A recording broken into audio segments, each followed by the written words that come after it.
You know what? It makes me look like I have my glow. This is similar to the glow that I've seen that didn't have that. And that's another story.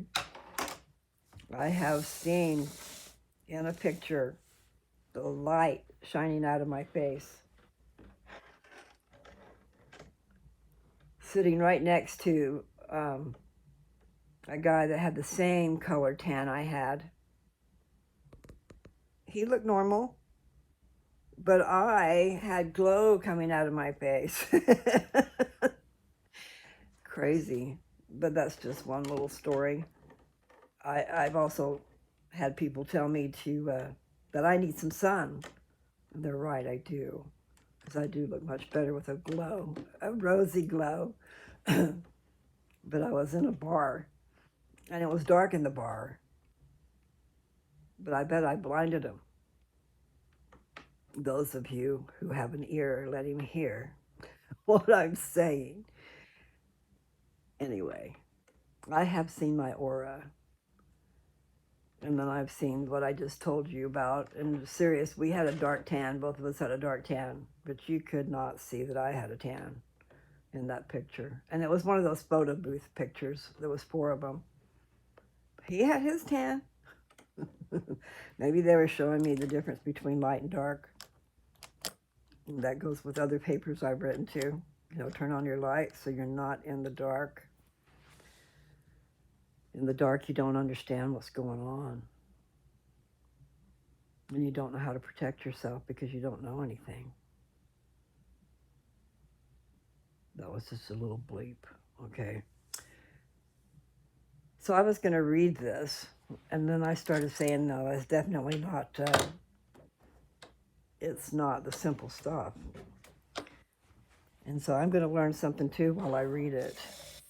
And I don't know how to label these things to where they all fit together, you know, so that we can do a series. Because that is what I did. I just have to label them the same and then go 1, 2, 3, 4, and they should all appear. But some of the ones I did were out of sequence. And the only reason that makes sense is because I don't know why. I wrote them and they're out of order.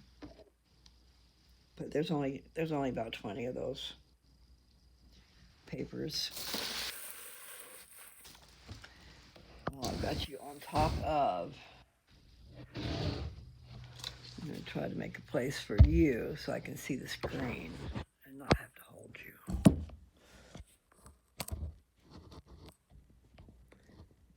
And of course, the song comes to mind. Bye, Dog Star. Such a sweet song. Okay. So I'm listening to it. I'm sorry. I'm going to read the synopsis to The Pearl of Great Price. I got all this fuzzy hair. It says, you know, I was trying to make sure you remember about the Urim and Thummim and it's the seers and revelators, and so you can see things. And he was able to do some translations. This is like, it says, I'm going to just read it. But remember, he had help, okay? He wasn't just some young man. Because even at 35 or whatever, I don't even know if he made it to be 35. He accomplished so much. Crazy, crazy, crazy the things that happened back then. You guys should really look into that. And then don't take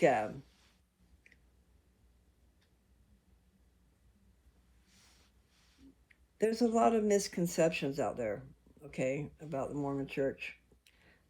Call it the Mormon Church we have for years because of the Book of Mormon, but it is the Church of Jesus Christ of Latter-day Saints, and this is the last days. And it was promised that the gospel would be here in its fullness before Jesus comes again. And I, through all that studying I did and things, things just kind of popped in your head. And if you're praying and you're really, and I was paying attention to wording and all kinds of things. But pretty soon you start talking like the scriptures. Actually, they're in a different language. They're in little phrases. Sometimes the second phrase means the same thing as the first, and sometimes it's a different scenario, but still trying to explain to you the first. Like trying to tell a story to someone where they get the point, like I try to do, but I get lost.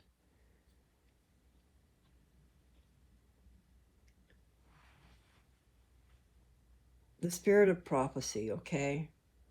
We can all have that.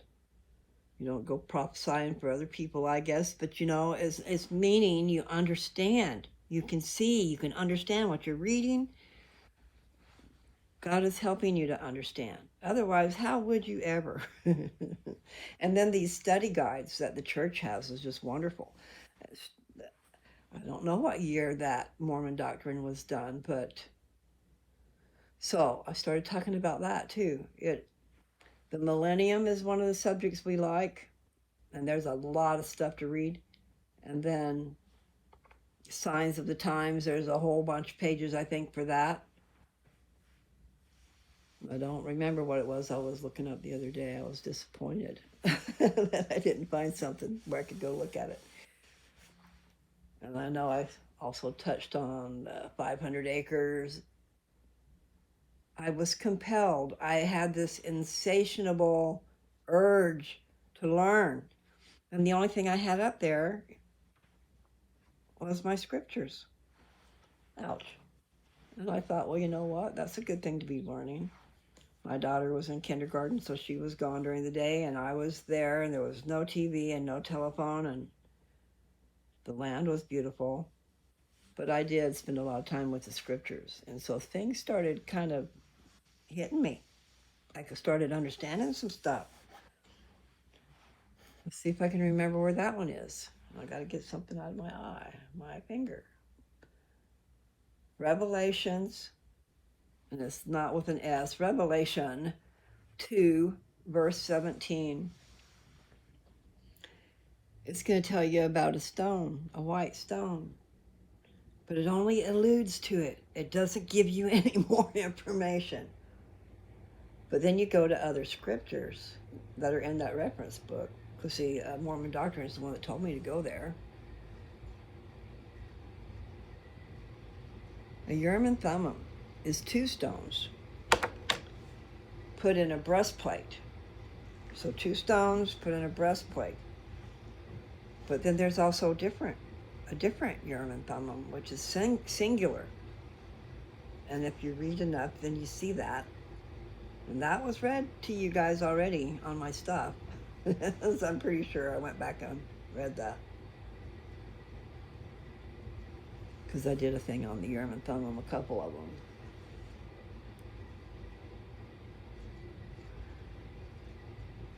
The reason that's important is because Joseph Smith had the singular and the breastplate double.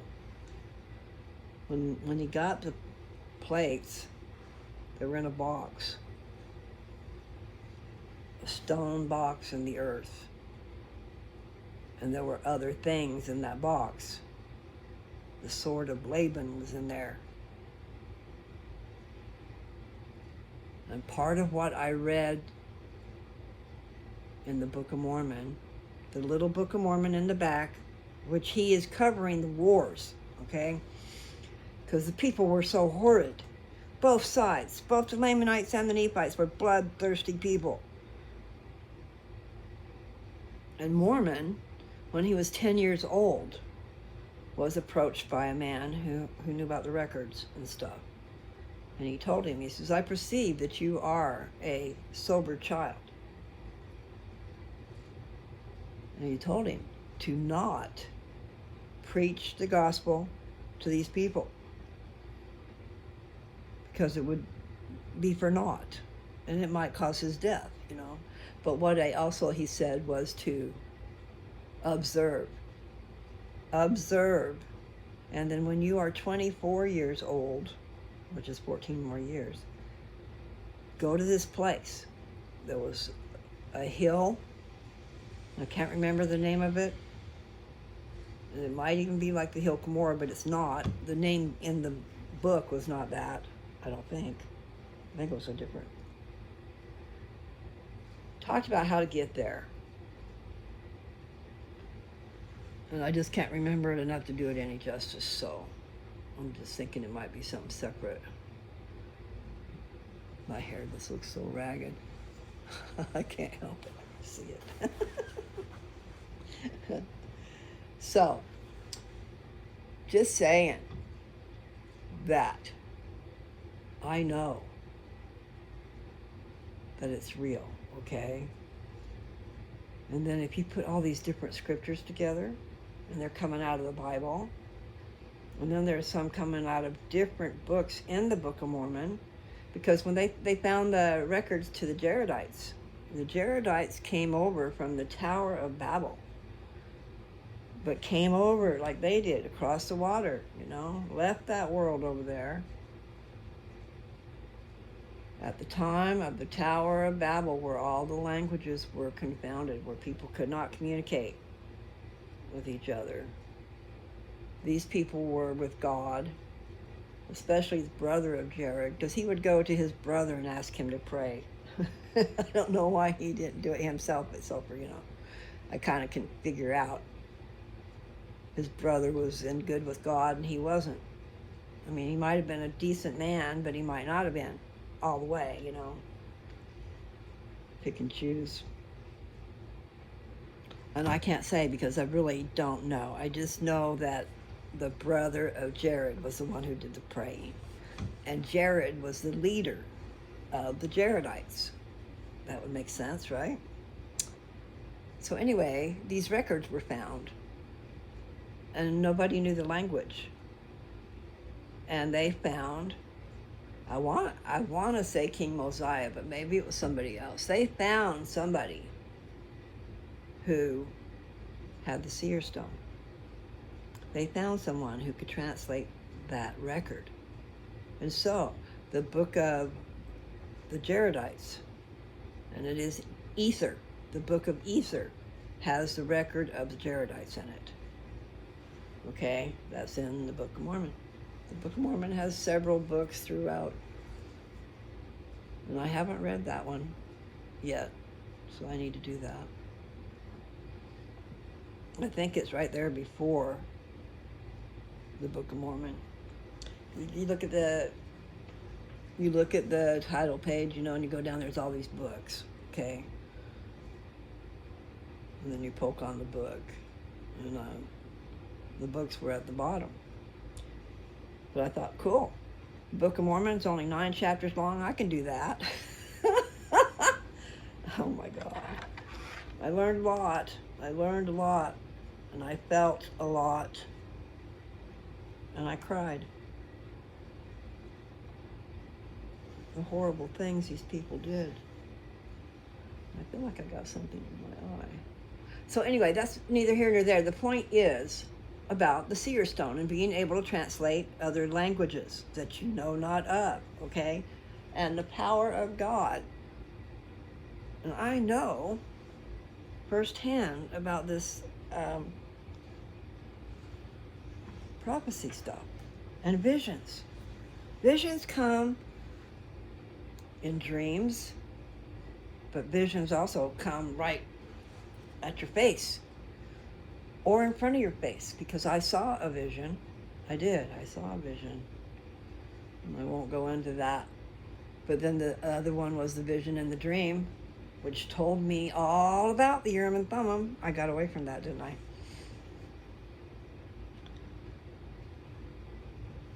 Everybody who graduates to the celestial kingdom, who makes it to the celestial kingdom, will receive their very own Urim and Thummim, a white stone. And with that stone, you will know everything. Everything. I don't know how to describe that. But all this knowledge came into my head.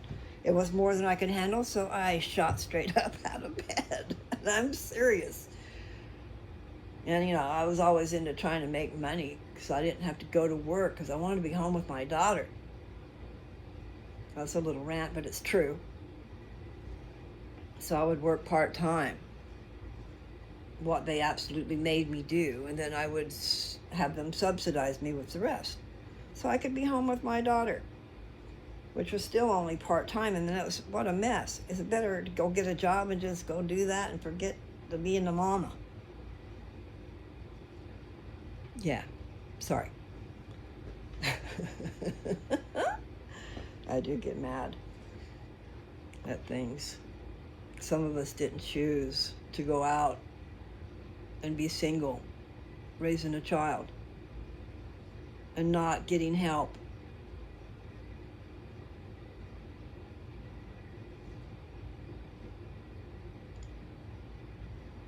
Anyway, it's very hard to raise.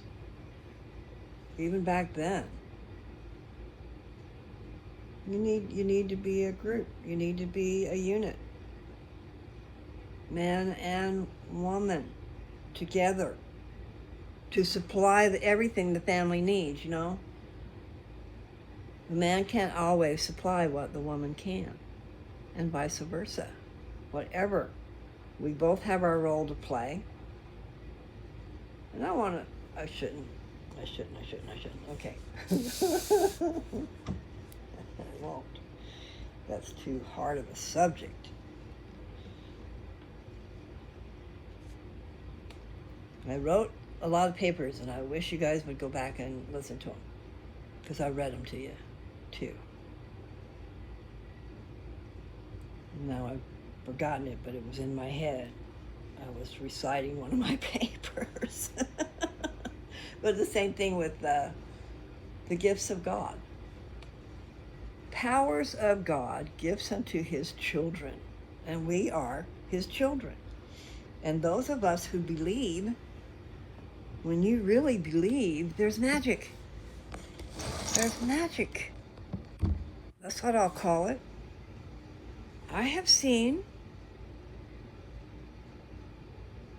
a lot of things, really. And I don't want to see too many of the wrong kind. But I'm just saying, there's things out there to consider that we don't even know about. You don't know about it. You know, we're just in our own little world. And what we can imagine. And what you've been through is what you understand. Otherwise, you don't understand if you haven't been through it. You know, walk a mile in my shoes type of deal. So I forget why I said all that. But I do know my mind likes to trip around some. And I do have a little bit of a buzz, I will admit. That's why I was scattered. So, I wanted you guys to realize that, you know, I believe in Joseph Smith. I believe in the power of God, the gifts of God that I wrote in my paper. You know, healing is one of them. But the spirit of prophecy, being able to understand things, being able to see the truth, because it's Jesus with you. You know, instead of he hath the devil in him, he hath us, you know, he has Christ in him. How wonderful. Think about it.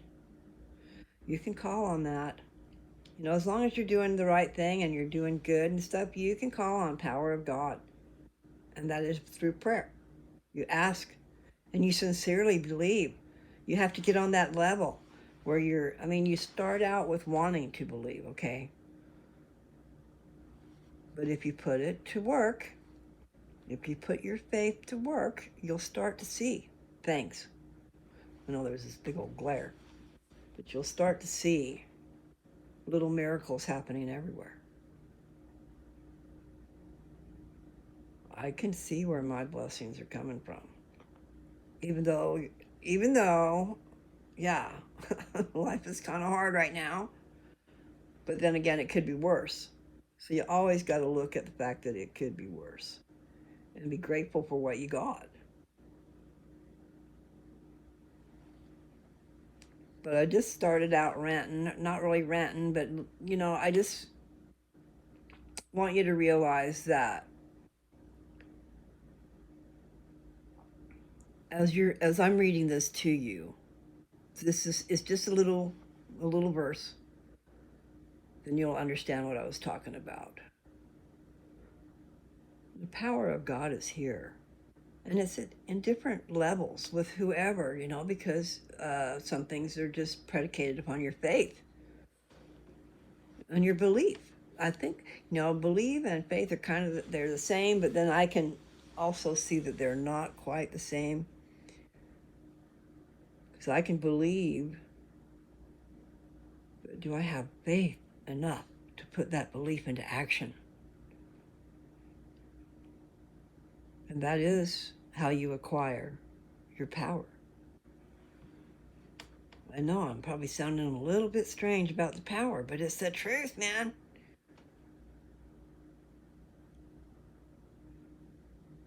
Even when you don't know that it's happening, it's happening. I told about it in one of my things so many long time ago. I don't know if you could ever find it. I don't know what paper it is, or if it was even a paper, because sometimes I'm just talking and sharing. But I was talking about miracles, and that might be in the name of my paper, okay? There were several miracles that I told about. But one, I was out at a bar dancing, and it wasn't just a bar, it was a nice nightclub, whatever. Big dance floors, big chandeliers, and usually I dance by myself. So I don't know if there was a partner out there or not, but I quit dancing. I was on the dance floor, and I quit dancing before the song was over and went to my table.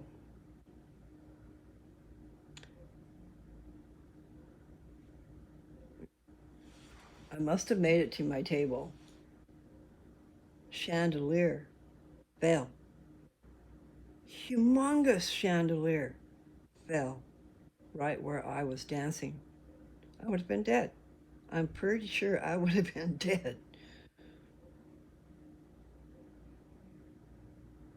And let's just say I made it and I wasn't dead. I'm sure I'd have felt a lot of pain. But see, I didn't hear anybody say, hey, get off the dance floor. I didn't hear anybody say, you're in danger, move. I just stopped what I was doing and got off the dance floor. And that's not something I do unless I'm not liking the song, Like I said, I really don't remember if there was somebody dancing with me or not, because I learned a long time ago, if I want to dance, I'm just going to dance. I'm not going to sit at my table and worry about someone asking me to dance. I will just be dancing. And it stems from your childhood, and we moved around a lot, so I really didn't know people. Went to the 7th grade and they're having a dance, Well, you're a stranger in town, for one thing. Plus, I just was behind everybody else, I think. I was in a cocoon growing, protected by mom and dad, living by their standards, and we lived our life within the church, which I'm not complaining. But that's just like at an age where a lot of people are knowing things. I didn't know anything. Okay. I also didn't develop. I didn't start developing until I was 14. I think that's strange. Anyway, just behind. But sometimes that's a protective coating. That's a good thing. You just don't know it. And at the time, you really don't know it anyway, because you're not aware of what's going on in the world, except for what you see at school. And you're always new. So you're kind of out of it, the little clicks and things. And then I got a boyfriend way too fast, so all I could see was him. Away went the girlfriends too, because I was just too much into him. Stupidity. So I probably should put this on another thing since I've talked so much. I'm going to do it anyway because I was making a big point of telling you about the Revelator. So here it is, the Pearl of Great Price. It says a selection from the Revelations, translations, and narrations of Joseph Smith, first prophet, comma, seer, comma, and revelator to the Church of Jesus Christ of Latter-day Saints. It does not have a date on it. Well, let's see.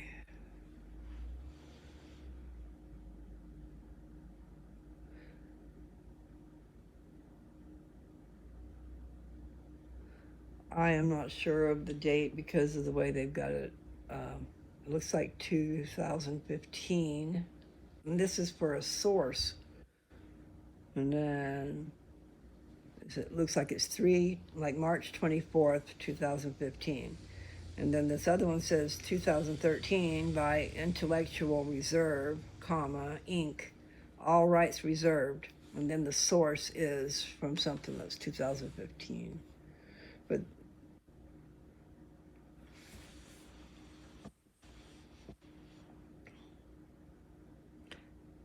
this app is really cool. If you guys don't have the scriptures on your devices, you need to go to the App Store. And I think you can just put in Gospel Library and it'll pop up. And if it doesn't pop up, then put in for Latter-day Saints, put in LDS. LDS. I forgot already what it was. Gospel Library. But I think just Gospel Library is going to bring it up. And it's pretty cool because it's got everything and it'll read it to you. I had it reading it to Dad the other day. I think what happened the day that I was going to have it read to you guys when I was trying to show it to you. I'm pretty sure it was on my earbuds, okay? And I don't know where my earbuds were, but I couldn't hear anything. I'm going, okay, well, it's not working. Well, I think that's why. Anyway, so I just read it to you, but I'm going to show you the picture. Let's see if it glares. Yeah, of course it's going to glare. And that little blue thing down there, you touch that and it'll read it to you. Okay, so now that's all there is on this page. That's the title page. So then I hit the back button or the back arrow. Okay, so now I'm going to go to an introduction. Maybe that'll tell us something.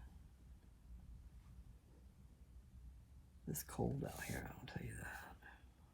Let's see here. Come on. Oh, it's not so bad. All right, maybe this will clarify something. Okay, so it says introduction. I hate that. I swear it feels like there's something in there. It's too dry, I guess. All right, so this is the introduction to the Pearl of Great Price. So the Pearl of Great Price is a selection of choice materials touching many significant aspects of the faith and doctrine of the Church of Jesus Christ of Latter-day Saints. These items were translated and produced by the prophet Joseph Smith, and most were published in the church periodicals of his day. So that's like the magazines or the newspapers, the church paper, periodical, like maybe once a quarter or something. I hope I'm not talking too light. So then it says the first collection of materials carrying the title Pearl of Great Price was made in 1851 by Elder Franklin D. Richards, then a member of the Council of the 12 and president of the British Mission.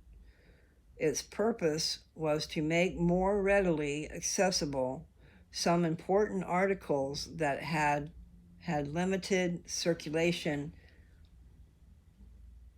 in the time of Joseph Smith. As church membership increased throughout Europe and America, there was a need to make these items available.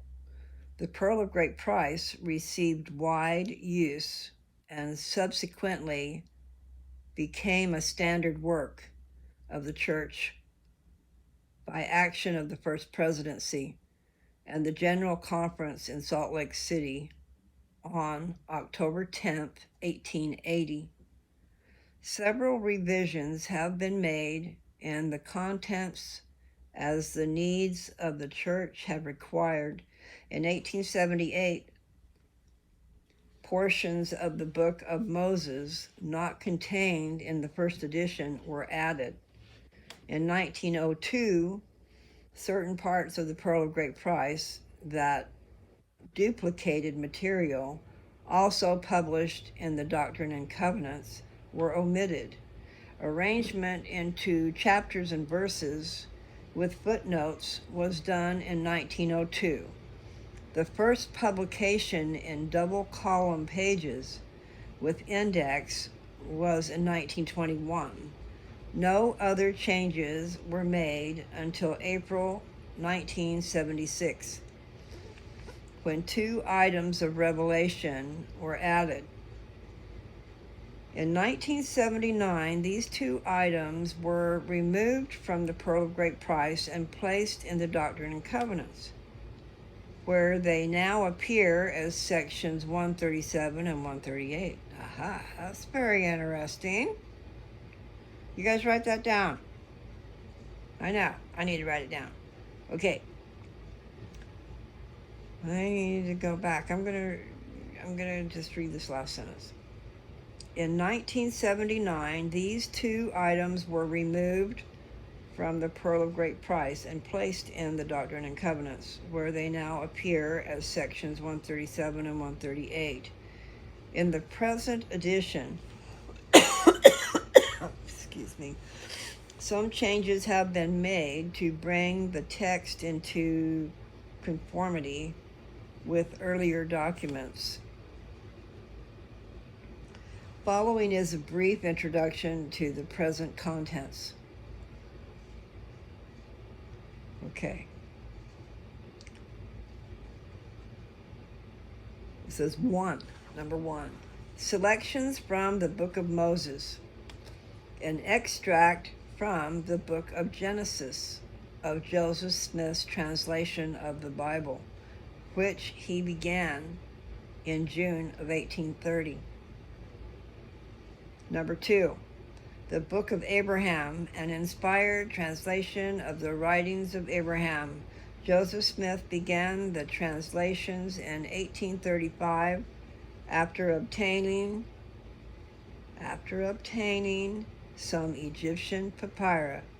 The translation was published serially in the Times and Seasons beginning March 1, 1842 at Nauvoo, Illinois. Well, you know I have to stop because that's what I said. So far I thought Moses too. Okay, so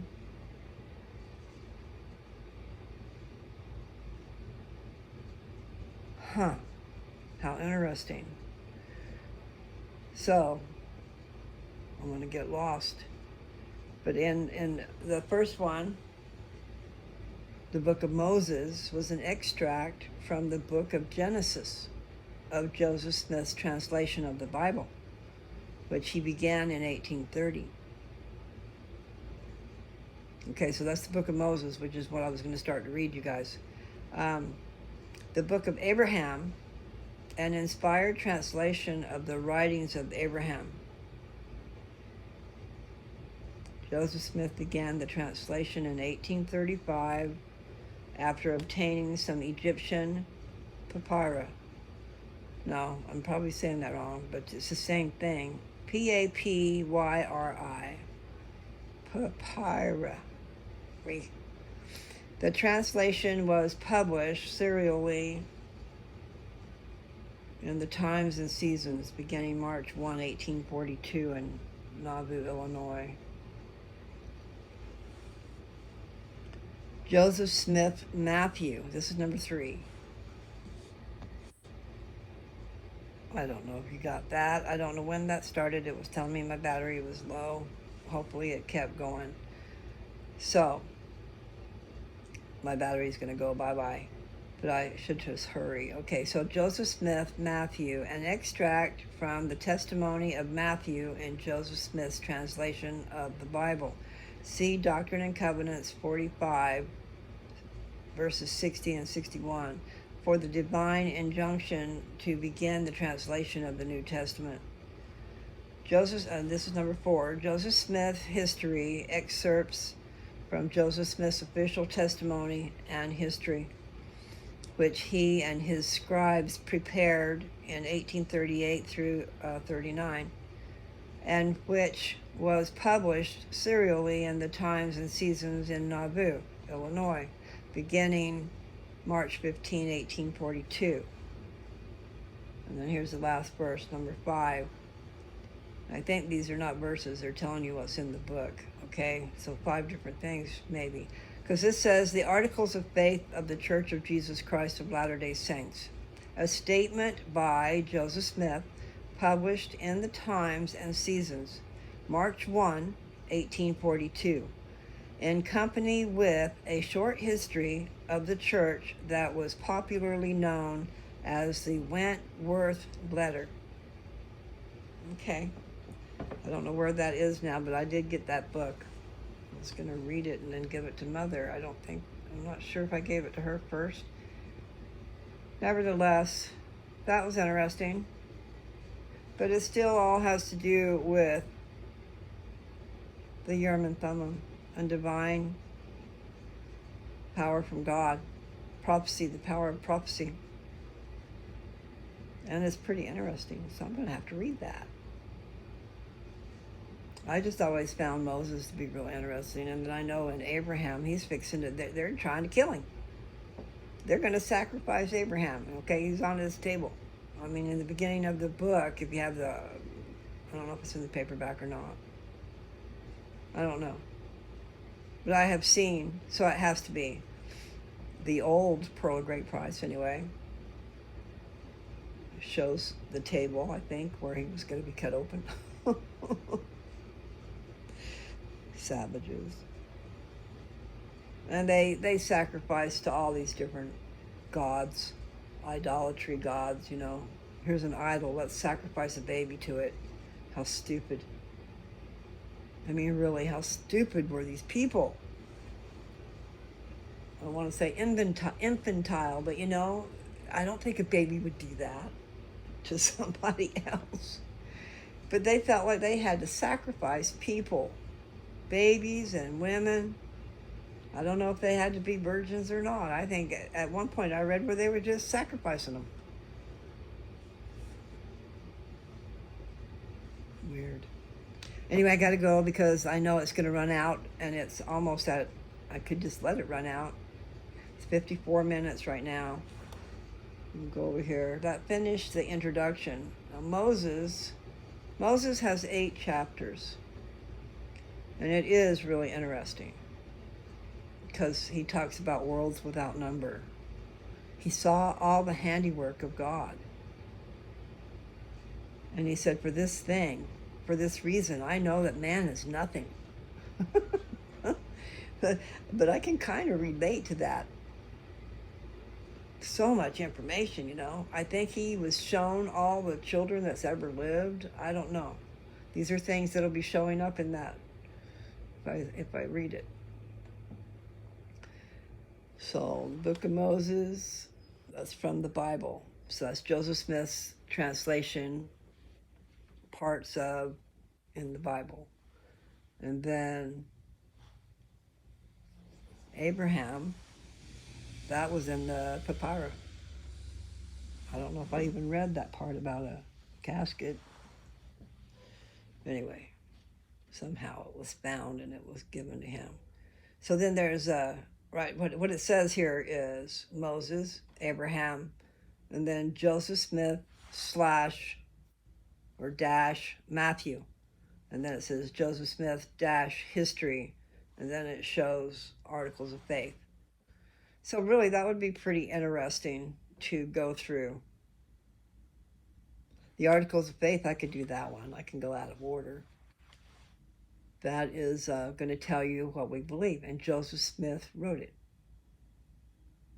The first prophet. The prophet of the restoration.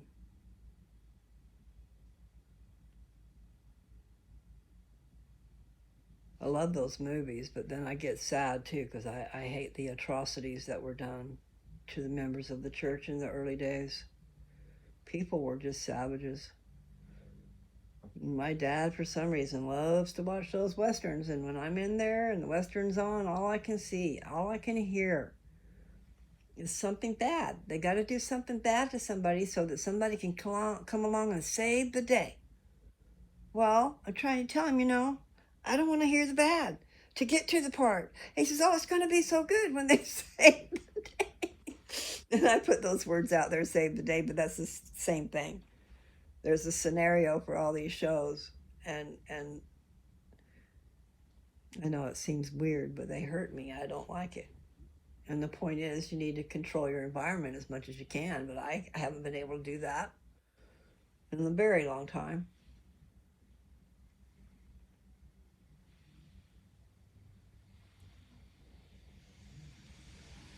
Neither here nor there. It's going to go away soon, meaning my battery.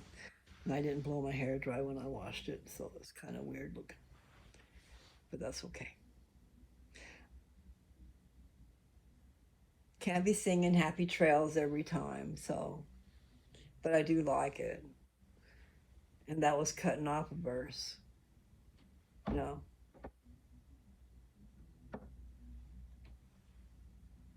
Yeah. I don't know the words, but I can kind of hear it. I told Alexa to play it the other day. I said, "Alexa, play Happy Trails." And she did. It's Roy Rogers and Dale Evans.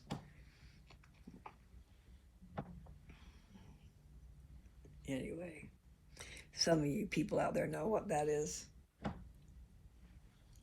So take care. I'm going to let you go. I need to be doing other things. I'm always needing to be doing other things. But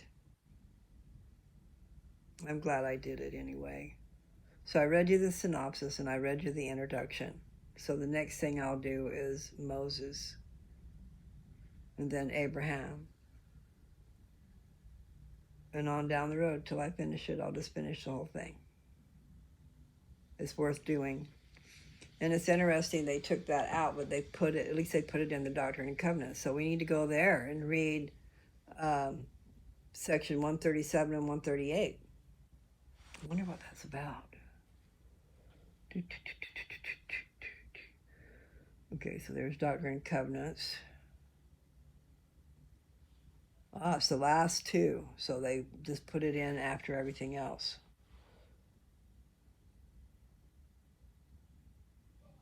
All right, this is what it says in the synopsis, okay, of section 137. This is in the Doctrine and Covenants. A vision given to Joseph Smith the prophet in the temple at Kirkland, Ohio, January 21st, 1836. The occasion was the administration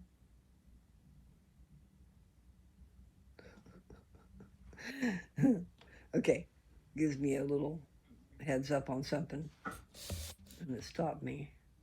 Okay, the occasion was the administration of ordinances in preparation for the dedication of the temple. 1 through 6, it says, prophet sees his brother Alvin in the celestial kingdom. verses 7 through 9. The doctrines of salvation for the dead is revealed. Verse 10. All children are saved in the celestial kingdom. So I really need to stop because it's over an hour and it's gonna shut me off. So I'm gonna start with, maybe I'll read that because that's pretty cool. I'm gonna go all over the place. Bye, y'all.